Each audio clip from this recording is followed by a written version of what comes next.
దేవుని యొక్క ఉద్దేశం ఏంటో తెలుసా? నీ మరణం నాకు కావాలి. ఎందుకో తెలుసా?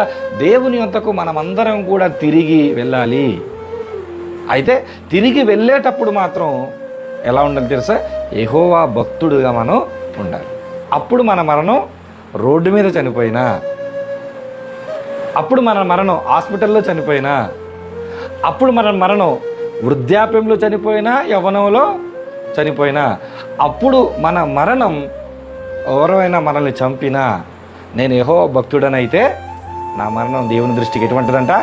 విలువగలిగింది. ఇప్పుడు చాలామంది ప్రవీణ్ అన్న విషయంలో కొంతమంది వ్యతిరేక ఉద్దేశాలతో మాట్లాడే వాళ్ళు ఏమంటారు?